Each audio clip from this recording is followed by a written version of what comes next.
Imagine for a second that you are just sitting down to listen to your absolute favorite album. Right, the one you know by heart. Exactly. But today, it sounds entirely different. And it sounds different because the music actually knows it's raining outside. Oh, wow. Yeah, and it knows your heart rate is, slightly elevated too. Right. Welcome to today's deep dive. We are jumping right into a fascinating stack of documents today detailing things called the living album, the TATANKA biome, and something called AI. Which is just a totally mind-bending concept to wrap your head around. It really is. So our mission today is to trace this crazy timeline of musical evolution. We're starting from the near-term AI hybridization that we're seeing right now, all the way out to these distant, almost sci-fi level symbiotic futures. Yeah, and if you're wondering why you should care about this, I mean, whether you're a creative professional or maybe you're just someone who throws on a daily playlist to survive the morning commute. Right, or just a tech nerd like us. Exactly. You need to care because the very definition of what a song actually is about to change forever. Yeah, we are fundamentally shifting from treating music as a static product to, like, a living, breathing environment. But to really understand where we're going, we kind of have to address the limitations of the technology we currently have in our hands. Okay, yeah, let's unpack this. Because the sources use this brilliant analogy. They say AI right now is fundamentally a rear-view mirror. Right, it's a rear-view mirror. It can only reflect what has already passed. So if you asked a purely pattern-driven machine back in 1908 to invent a better way to travel, it wouldn't have spontaneously invented the Ford Model T, right? No, definitely not. It would have just looked at the historical data and given you, like, a sleeker carriage. Yeah, or some highly aerodynamic horseshoes or something. Exactly. And in music, AI today is basically doing that. It predicts the most likely next note based on centuries of past patterns. Right, which makes it like a giant statistical blender of the past. It's like a highly skilled cover band that can play all the notes perfectly, but it doesn't actually understand why the crowd is crying during a sad song. That's a great way to put it. So how do we ever achieve true musical novelty? Like, how do we break the frame and actually get to the Model T? Well, what's fascinating here is that we have to reevaluate what creativity actually is. Yeah. We always romanticize this idea of pure, out-of-nowhere invention. Oh, Right? for sure. The lone genius struck by lightning. Exactly. But creativity is very often just recombination. I mean, think about the electric guitar. It wasn't magic. It was just wood plus magnetic pickups plus amplification. Right, or like how hip-hop was turntables plus breakbeats plus spoken poetry. Yeah, so AI isn't just a mirror. The documents actually suggest a better way to look at it. It's more like a kaleidoscope made of history. Oh, I really like that. You twist the kaleidoscope and the pieces are exactly the same, but the pattern is totally new. Right. It surfaces these odd, distant combinations at this massive industrial speed that no human could ever audition on their own.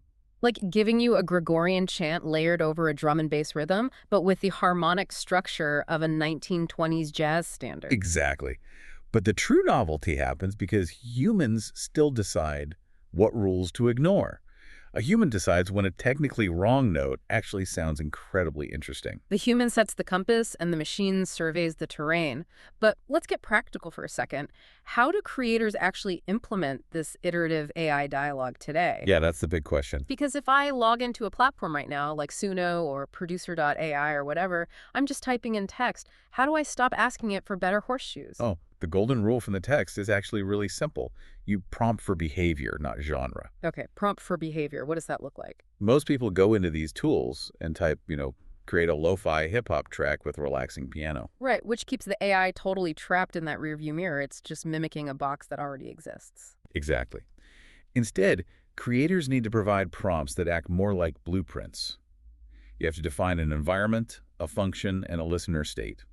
So instead of asking for a specific genre, you ask for a state change, like an emotional arc moving from uncertainty to clarity. Yes, precisely. You might tell the system, start the tempo, irregular, and slightly tense, feeling like an anxious heartbeat. Ooh, okay. And then over 2 minutes, gradually stabilize it. Expand the acoustic space until it feels like, say, walking into a quiet, sunlit studio at dawn. Oh, wow. So you are giving the AI an emotional trajectory. Right, you're defining the transformation you want the listener to experience over time rather than just dictating the instruments. Well, wait, if a song is constantly shifting based on these behavioral prompts, how do you even package that? Well, that's the thing. You don't package it the old way. Right, because you can't exactly put a living, breathing system on a vinyl record or an MP3 file. Which brings us to the near-term hybridization phase from the documents. This is a massive shift happening literally right now. Music is moving from an object to a process. From an object to a process. I love that phrasing. Yeah. Historically, we had sheet music, which turned into wax cylinders, then vinyl, then CDs and digital streams, but they were all static objects. They never ever changed. Right. You press play, and it's the exact same audio file every single time. Exactly. But now, the trajectory is moving toward generative systems. They are essentially software engines that run the music in real time. And the sources illustrate this perfectly with this concept called the living album. Let's break down how this works mechanically, because it's so cool. It really is. So you start with a simple musical seed, let's say a recognizable four-note melodic motif. Like the opening to Beethoven's Fifth, for example. Right, that's your core DNA. The generative engine then takes that DNA and builds a completely living ecosystem around it. So the album might generate like 12 variations of that exact same motif, but each one explores a totally different emotional state based on real-world data. Yeah, the listener feels this incredible continuity because the core DNA is always there, but the presentation is totally fluid. It's like looking at the exact same landscape, but you're seeing it through changing seasons. That's a perfect way to describe it. Yeah. AI excels at variation. Mm. By collaborating with it, we turn raw computational strength into an architectural structure for emotion. Okay, hold on there. I really need to push back on this a bit. Sure, go ahead. Isn't that kind of ruining the point of music? I mean, if my favorite song changes every single time I listen to it, how do I bond over it with my friends? That is the exact tension that traditionalists are wrestling with right now. Right. You're basically killing the shared cultural experience of a hit song. If I say "Smells Like Teen Spirit," we both immediately hear that exact aggressive guitar distortion in our heads. You're not wrong. It completely challenges traditional composition rules. So in a living album, does that shared memory just vanish? Well, traditional composition is all about permanence, right? Locking down the perfect, immutable 4-minute sequence of notes. Right. But in these AI-driven procedural sound systems, the composer isn't really writing notes anymore. The composer's writing the rules of behavior. Ah, okay. The behavior. Yeah. To use your Nirvana example, the recognizable melody and that rebellious intent remain the core DNA. But the system proceduralizes the expression. So if I listen to it while I'm at the gym working out, I still get that aggressive distortion. Exactly. But imagine your smartwatch detects that you're trying to fall asleep. The generative engine seamlessly transforms those distorted electric guitars into a soft, echoing cello arrangement. Oh, wow. And it stretches the tempo to match my slowing heart rate. Right, all without losing the underlying melody. So the shared cultural experience shifts from sharing a static file to sharing a recognizable entity that just adapts to each of you differently. Okay, here's where it gets really interesting, though. Because once music becomes a living process, This is the dawn of what the sources call the adaptive era. We're looking at maybe 5 to 20 years out for this. right, and they detail a specific framework for this called AudAI. Let's dig into that. Yeah, AudAI explores how future musical textures will be physically shaped by the listener's own body. The music doesn't just play anymore. It listens back. It listens back. But mechanically, how is it doing that? I mean, it isn't measuring your engagement by whether you clicked like or skip on an app. No, it's using direct biofeedback. Right, so the wearables we already have, smartwatches, neural earbuds, fitness rings, they are constantly streaming inputs. Exactly. Heart rate variability, breathing patterns, galvanic skin response, which indicates your stress levels, even physical motion. And the AudAI framework takes all that biometric data and feeds it directly into the music generation engine. And the output adjusts instantly. Say your stress levels suddenly spike during a frustrating commute. The system detects the cortisol response in your biometrics. So what does the music do? Does it just get quieter? It's way more sophisticated than that. It might trigger a harmonic modulation, meaning it physically shifts the chords from a tense, unresolved minor key into a soothing major one right on the fly. That is wild. Or it might slow the tempo down, or even alter the spatial density of the sound, panning the instruments wider so the audio feels less claustrophobic in your headphones. So it actively works to regulate your nervous system. It literally turns listening into a closed biological loop. Yeah, exactly. And taking this out of the headphones and into physical space, the sources talk about this prototype called the TATANKA biome. Oh, the TATANKA biome is incredible. It describes what a daily listener actually experiences in this era. It moves music completely away from being a staged performance. Right, and turns it into a living environment. Exactly. Think of the TATANKA biome as a sentient venue. It's an ecosystem where rehearsals, performances, and daily life are continuously streamed and integrated. It's basically like having architectural, smart climate control, but for your emotions. That's exactly what it is. The environment itself responds dynamically to the people inside it. So you aren't just a fan attending a concert anymore. You are actually cohabitating with the music. The physical space itself becomes the instrument. Right. But how does a room know what mood it's in? Uh, The sources mention things like atmospheric sensors. yeah, atmospheric sensors, thermal imaging that tracks body heat, and acoustic analysis that measures the volume and tension of people's conversations. So if it's a gloomy, rainy morning, the biome's acoustic environment reflects that with softer, warmer tones. Precisely. And if the communal workspace is feeling tense, say people are typing aggressively or sighing a lot, the biometric network senses that collective fatigue. And then the audio infrastructure subtly shifts its frequencies to alleviate that stress. Yeah. And this actually represents a profound return to form for human history. What do you mean? Well, historically, music has cycled through three main identities. First, for thousands of years, it was ritual and medicine. It was functional. Right, like drumming circles or chants. Exactly. Then, in the last few centuries, it became staged entertainment. Sitting in a concert hall. And then finally, in the recording age, it just became a mass-produced commodity. Right. But frameworks like ʻAʻai and the TATANKA biome are pushing music back toward its ancient origin as ritual and medicine. But this time, it's powered by advanced biometric science and generative tech. It's this beautiful synthesis of the ancient and the futuristic. We've never seen anything at this scale before. No, we haven't. Okay, so we've gone from music as a static object on a CD to music as an adaptive environment responding to a room full of people breathing.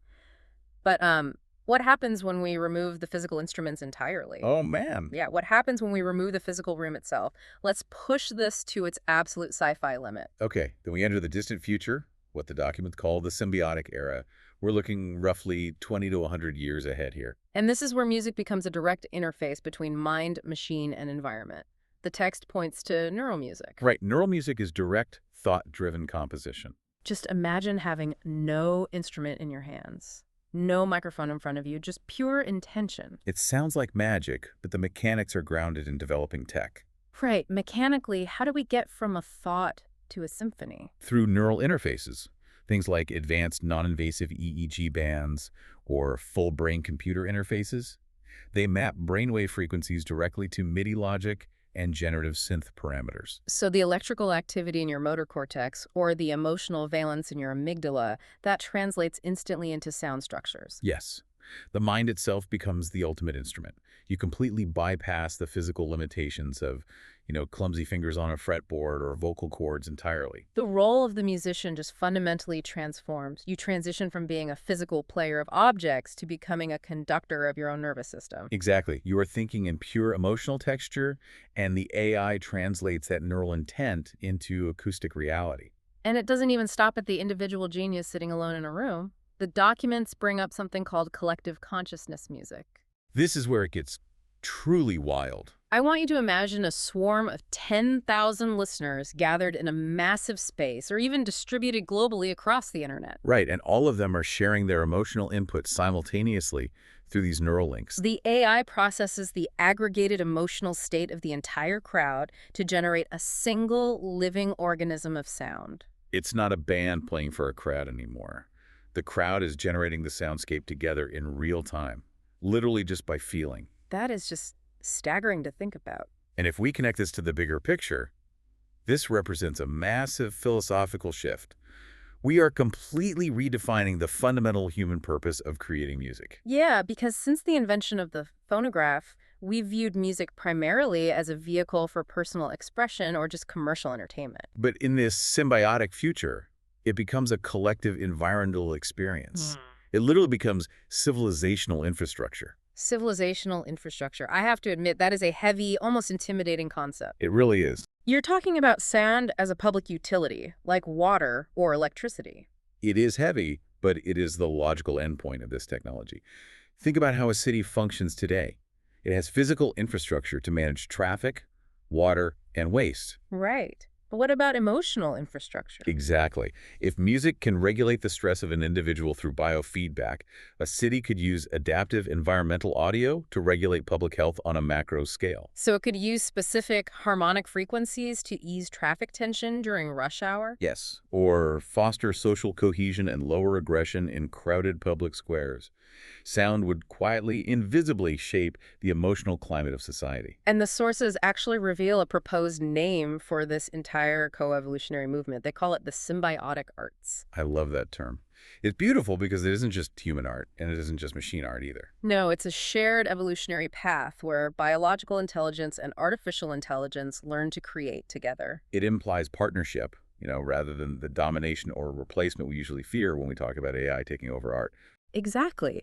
The machine acts as a co-creative partner in a mutually shaping relationship.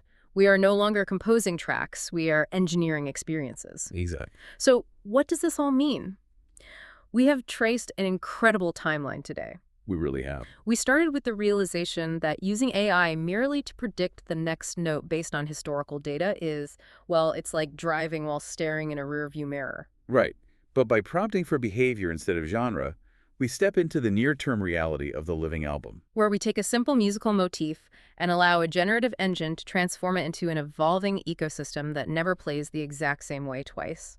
And from there, we explored the adaptive era, where the biofeedback loop fundamentally changes your role as a listener. Yeah, your heart rate variability and your breath become the very inputs that physically shape the harmonic modulations and textures of the music. You transition from a consumer into a vital participant. Then we looked at how that scales up into sentient venues, like the TATANKA biome. Where atmospheric sensors turn the room itself into an instrument responding to collective stress or joy. And finally, we stretched all the way out to a distant future, where neural interfaces allow us to compose directly with our thoughts, aggregating the emotions of thousands to build literal cities out of sound. What is vital to remember as we look at this massive stack of research is that this revolution isn't just about inventing new chords or, new synthesizers. It's about building entirely new containers for creativity. The next revolution in music is not sonic, it is architectural. We are moving from the sterile environment of the studio and the static nature of the stream into the biome and the living culture. It really makes you look at your headphones entirely differently, doesn't it? It totally does. They aren't just speakers anymore. They are the earliest prototype of a two-way street. Yeah. And it leaves us with a final lingering thought straight from the implications of our sources today. If music is no longer just a commodity to consume, but an invisible adaptive infrastructure that shapes our collective nervous system. It forces you to wonder. Yeah, it really does. Yeah. What kind of society can music sustain? It's a question for you to mull over the next time you put your headphones on and wonder if the music knows it's raining outside.